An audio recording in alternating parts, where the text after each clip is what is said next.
The city of glass was a breathtaking sight, rising from the desert sands like a dream made of crystal. Its towers scattered sunlight into a million dazzling colors. To Arender, who was barely 20, it felt almost too beautiful to be real. He walked beside his companions, Brahm and Lyra, pulling his cloak tight as they moved through the crowded streets.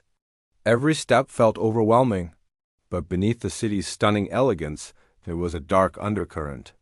Whispers and suspicious glances followed them everywhere.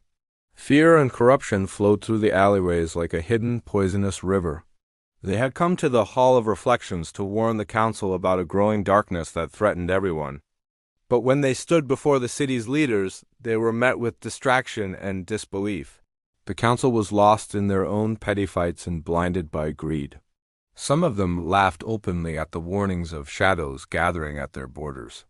Others waved them away with a careless hand, too busy with their own affairs to listen. Arender felt incredibly small, his hands trembling.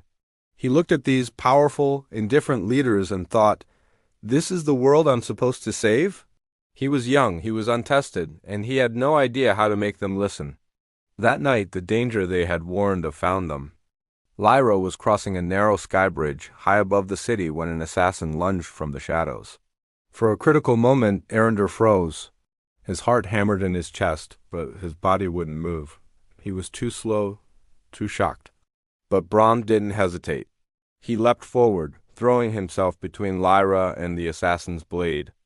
The attack left a deep scar across Brahm's face, a permanent, chilling reminder of his courage and loyalty.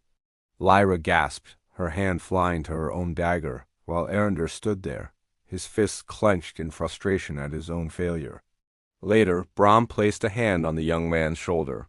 "You'll learn," he said quietly, his voice steady despite the pain. "Being young doesn't mean you're useless. It means you have more to grow into."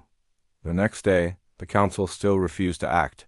Their inaction stung even more now, but something inside Arender had changed. A spark of fierce determination ignited within him.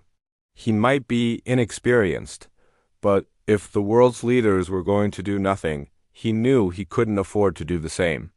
He had to rise to the challenge himself. Looking up at the crystal towers, Arender felt a mix of fear and wonder. The world was dangerous, corrupt, and divided, but it was also here, in this beautiful, broken city, that he would finally begin to prove himself. Thanks for watching. If you enjoyed this story, make sure to subscribe, and hit the bell so you don't miss the next chapter of Arender's journey. See you next time.